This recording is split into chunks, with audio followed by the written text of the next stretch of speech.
Hello everybody, my name is Nathan McCarran and I'm a pencil artist from Australia, and I'm working with Faber Castell Australia today to show you how I use Polychromos for their Colour for Life campaign.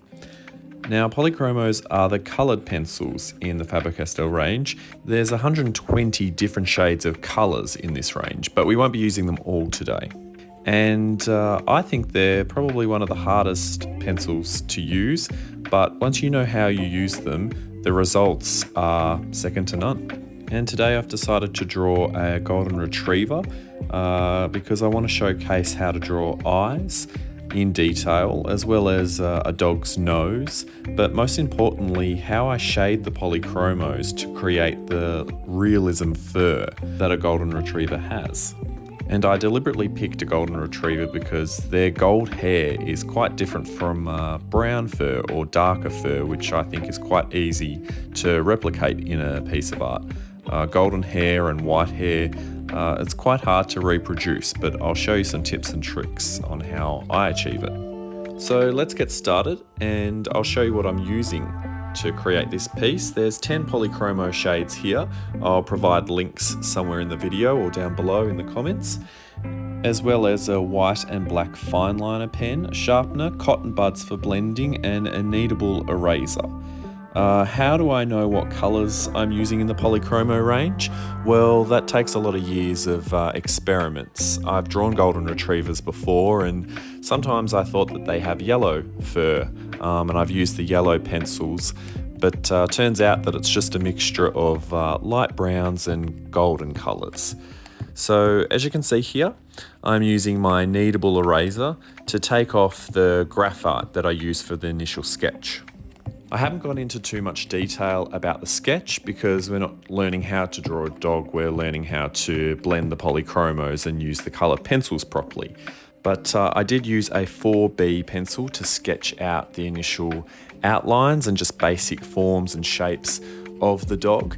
Dogs are quite easy to draw because as long as it's got the basic shapes, it'll look like the dog. People are a lot harder because obviously, especially celebrities, you have to make sure that they're spot on because people will know. So for the sake of this drawing, if you're not too developed with your portrait sketching, you can trace it with some tracing paper or baking paper, just the outline of a dog, the basic shapes, just for the sake of this tutorial today. Now, as you can see, I've layered my light brown pencil and a bit darker brown pencil on top of each other just to create the one tone for the eye of the dog. And then I'm going over it with black. Not all of it though, because I still want the brown to show. So I'll just go over the outer edges of the eye, and then I'll probably go over the top of the eye too, where the shadow sort of leads. One of the most important things that you can do is look at your reference pictures. I'm not very good at live drawing, but with having a reference picture, you're able to see all the details that the photo has captured.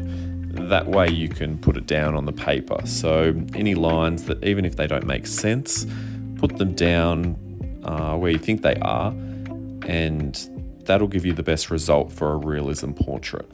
Because we're trying to replicate realism and make it as real as possible, but also capture artwork. You don't want it to look exactly like a photo, but you do want to match the colours that the photo has. And then you can incorporate your style, whatever that may be. My style, if I had to describe it, would be realism, but it's got references to comic book vibes because I have a habit of outlining most of my lines in black. I'm just going to go over the eye again with my black pencil because I wasn't happy with the shade of the eye. Thought it was too light compared to my reference picture. But once I've finished with all the colouring with my pencil, I've got my black fine line marker and I'm just going to do the pupil. And it does look a little heavier than the rest of the eye, but trust me, it'll come together once we've finished playing with it. Before I work on the rest of the eye, I'm going to shade in some of the fur. So I'm using my golden pencil, just lightly sketching around the eye as a whole. Not really worried about details because this is all going to get blurred out. And I'll go into more detail on how I use my cotton bud later on in the tutorial. But what this does is allows me to layer darker colours on top of the fur. Because the hardest thing when using Polychromos is layering different shades. You can't actually shade darker and then put a lighter colour pencil on top of it. It just won't show. So by doing this and adding a rough little bit of fur underneath around the eye, it allows me to work on the eye and its details properly, because I want to add the darkest parts of the fur and the eyes last. So I won't spend too much doing the lighter parts of the fur because it will get covered up with the darker pencils, but I'm just going around in the shape where the fur is layered in the eye based on my reference photo. You can see it sort of wraps around over the eye, a bit like an eyebrow. And now we can go in with our darker pencils and just block in some of the shades and that black skin that's around the eyeball. Just like my reference picture, I'm going a bit heavier towards the eye, and then when I move outside, I'm just leaving a few of that golden gaps in there, because that's where the hair follicles start to appear. And I'll do the same for the bottom of the eye as well. Sometimes it takes a few times in order to get the result that I'm happy with. I'll go over it once and then I'll do the exact same thing all over again just to make it a bit darker. And although it's very hard to see, I've actually swapped pencils now to a different shade of brown compared to the black that I was using before, because I want the outsides of the eye towards the fur to start getting a little bit lighter. And you can see in the strokes that I'm doing now, I'm just carefully placing these brown lines, not to overdo it, because once I put them down, it's very, very hard to take them off and fix that. The kneadable erasers are great, but Polychromos have a habit of sticking to the page, which is good once you've got the piece, because you know they're not going anywhere. But in the middle of the process, it can be very difficult to fix any issues that you've had because you've overdone the work. So I would actually rather go over the same area 10 times rather than doing it once or twice and realizing I've done it too hard, too heavy, and too dark. And I've decided that once I finish the fur around the eye, that I'll actually use my marker that I used for the pupil before, just to go around the outside, just because I think it needs that darkness that pencils just can't create. I do normally use just pencils, but every now and then, just for tiny little details, I'll use the white and black markers just to highlight some areas. And although it looks pretty heavy right now, I can just blend it out a little while the ink is still wet with my black pencil. That way it's not going to look so block colours, and as my style is comic book realism, I'm able to just blur out that heaviness a little bit. You know when they say trust the process, this is one of those cases, because right now you're looking at this picture like I am thinking the eye's kind of been stuffed up now. But when you look at the piece as a whole, you'll realise why I've gone so dark where I have. It's just experience of knowing when and when not to do things. So while I wait for those markers to dry, because I can't put the white on top of it for the reflection of the eye, I'm just going to continue building up that fur around the eye that we've done before. Then once the marker's dry, I can go over with my white fine line pen and just add the white reflection that every single eye in every single photo has. And that's pretty much my eye done, and I'll do the same for the other side too. So now we're going to move on to the face and the majority of the fur. The fur split up into 3 sections. The ear, which is medium level of length of fur, the face, which is a real short hair, fine fur, and then the body, which is more long and scruffy fur. I'm going to show you the ear first.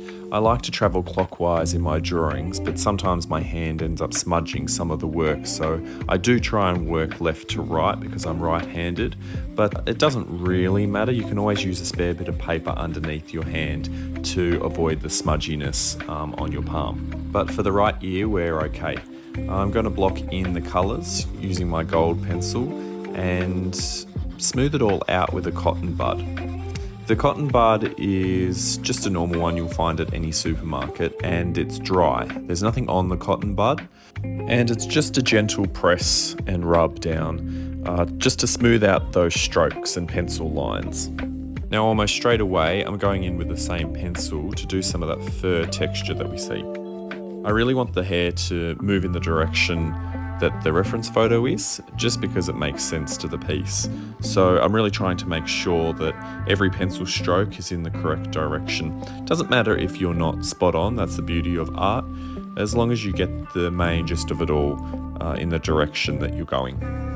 And I'm looking to see where the shadows are and where the darker sections of the ear are, and when I see them, I'm going to press down a little bit harder with my pencil and do a few more strokes concentrated in that area. For the lighter areas, like the middle of the ear, I'm going to do a few less strokes. That way it gives that illusion that the light's shining on it. Like what I said before, it's better to underwork the piece than overwork the piece. Try and do short, light strokes with the fur, and don't be afraid to go outside the lines. I think it'll look more realistic if you do, but try not to go too hard by pressing the pencil in areas that you think are darker. Just do it gently and do layer by layer. If it takes you 5 layers to get the darkness of the shadows that you're after, then so be it. I'm going over with a brown pencil now because I've realized that I need a little bit more dark in certain areas, and that's why a darker pencil suits this, but I'm still pressing very, very lightly. I can always go over it again and again where need be. It's just really hard to take off the paper once you've done it too much. But that's pretty much the end of the ear. It looks a bit scrappy and you might think it doesn't look too lifelike, but when you look at the piece as a whole, it'll all come together as one. Now we can move on to the face, which is the shorter haired section of the fur. Once again, I'm shading with my gold pencil.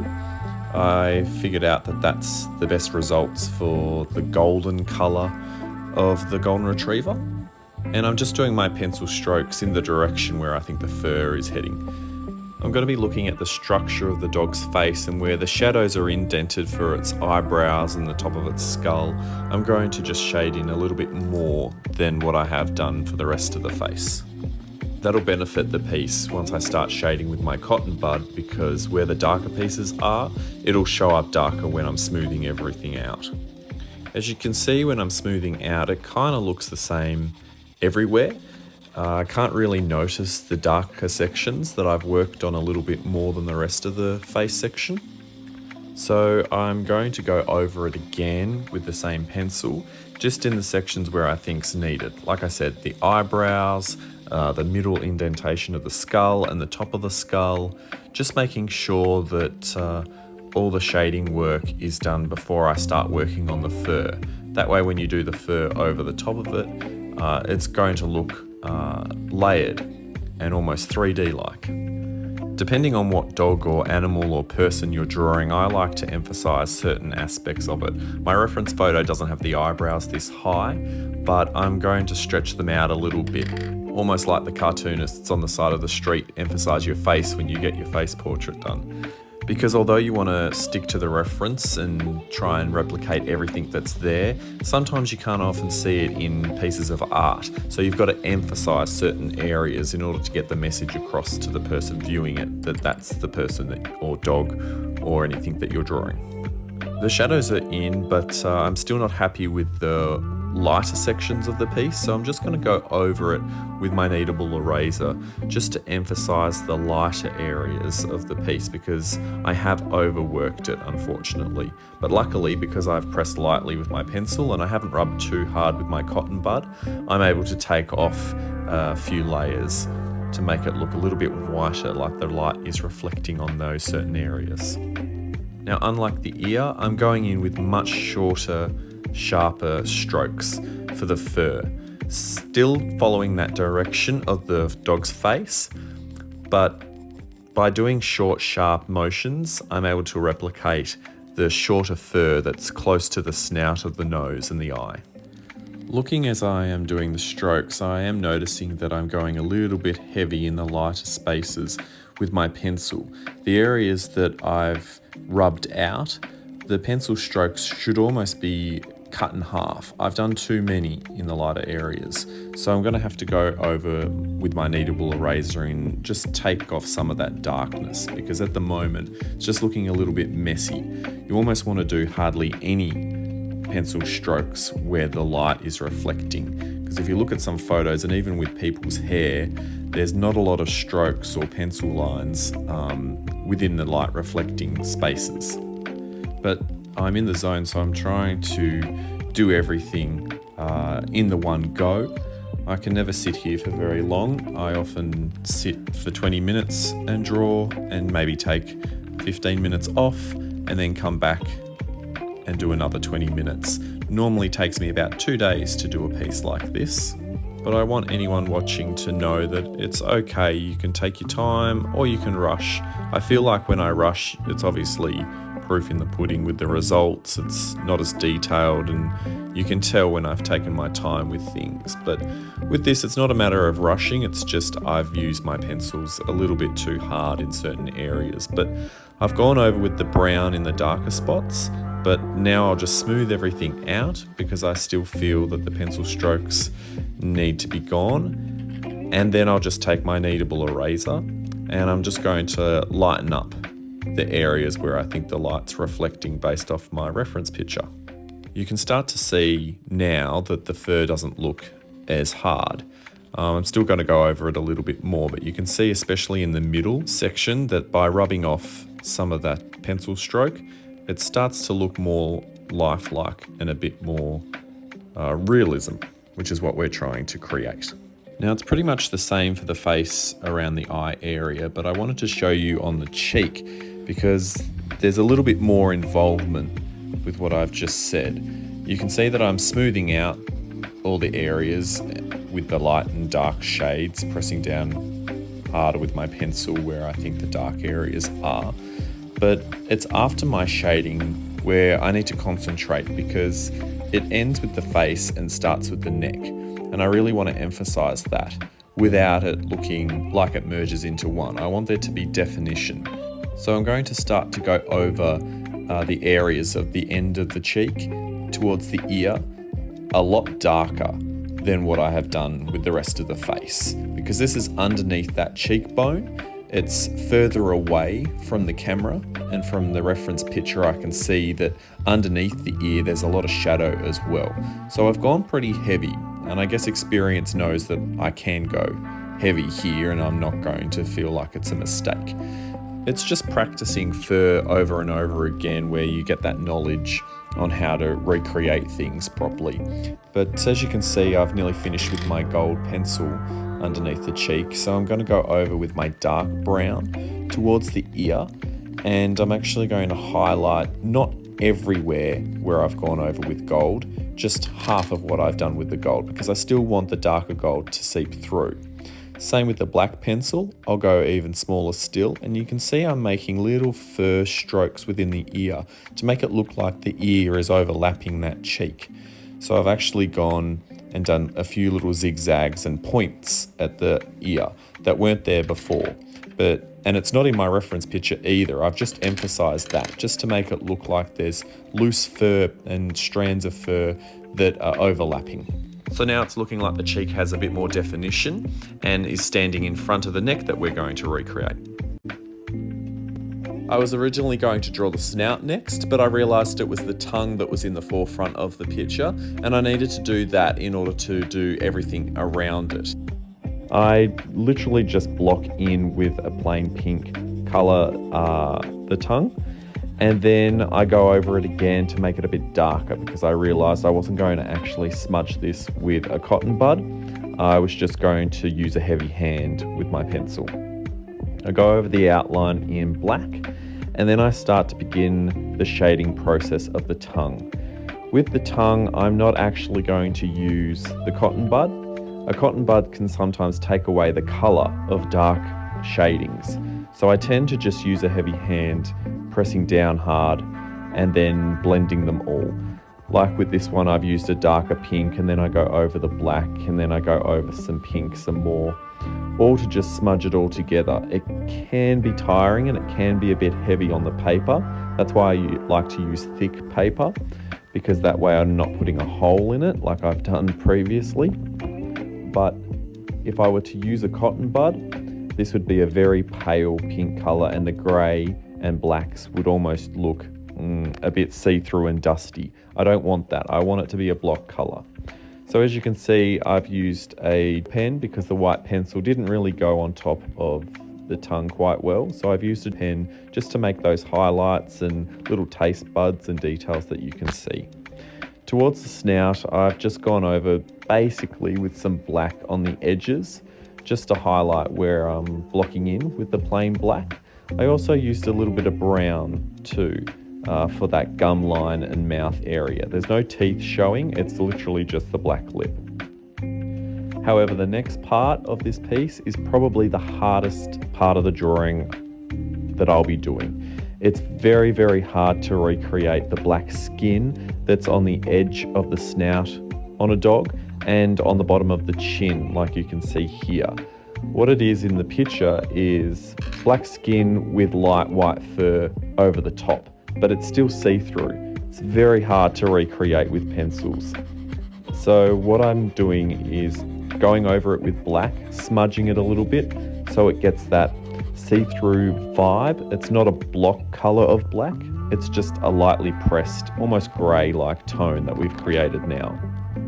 And then what I can do is cheat a little bit and use my white fine liner just to recreate those fur and highlight them with a black pencil as well, just repeating the process.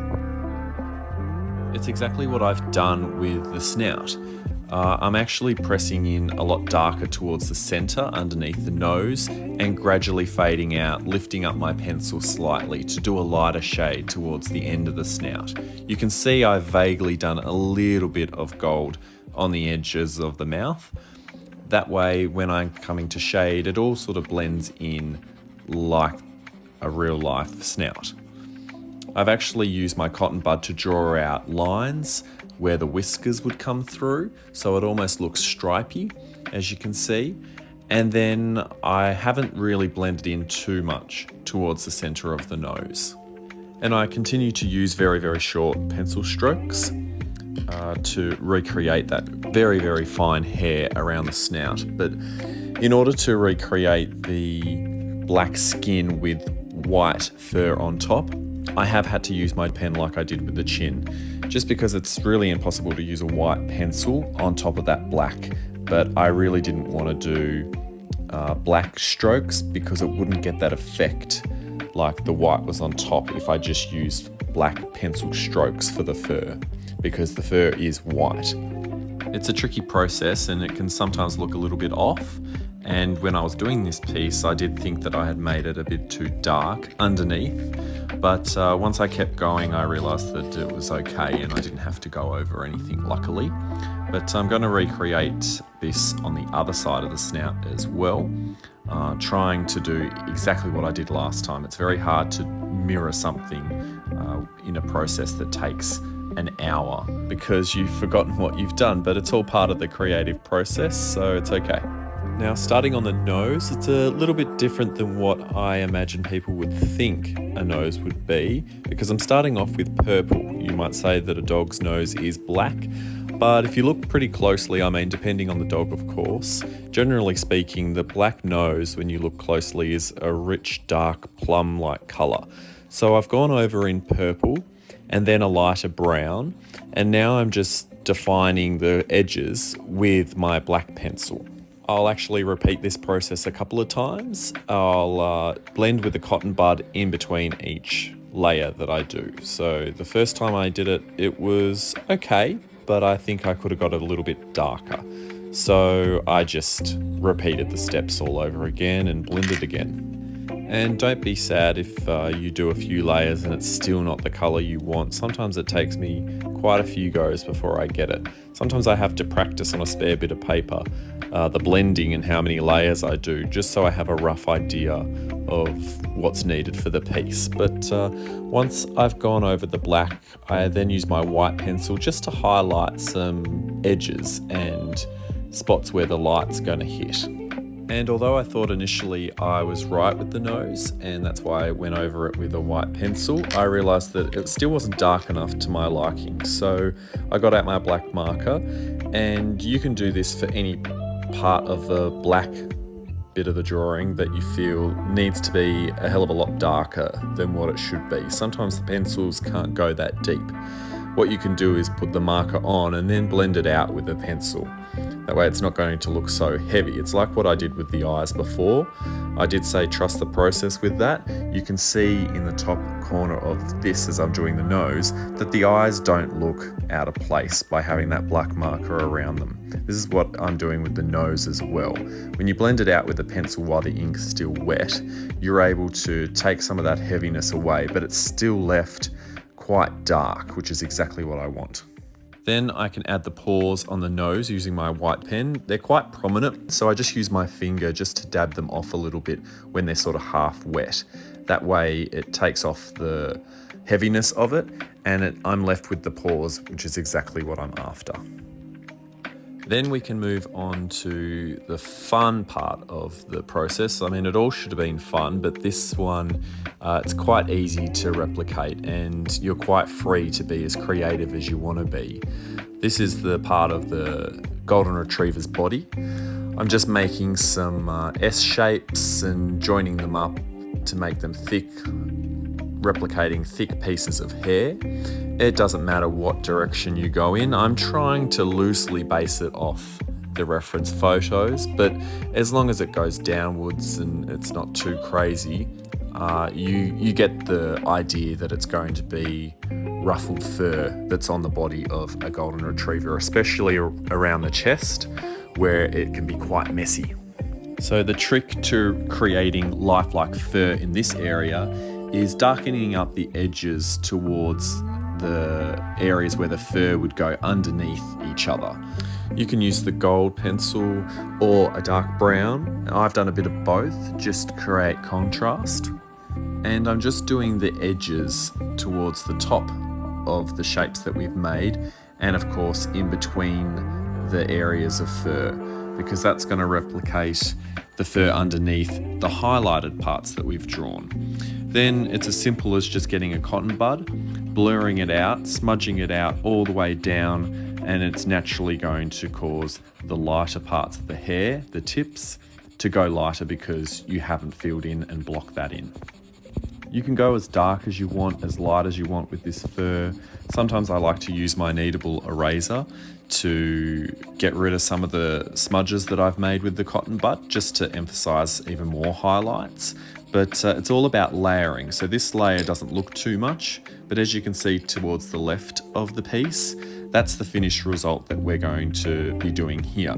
So it doesn't look like that now, but I'll go over it again with the darker pencils, and I'll even throw in some really dark browns on the sides and also some blacks where needed. It can be a slow, repetitive process, but as long as you're making crazy shapes that replicate the fur, then you're going to have a lot of fun doing this, especially doing the outlines darker. I mean, that's what I do. You don't have to. It depends what fur you're doing. With white fur, you wouldn't go as heavy as what we're going through here now.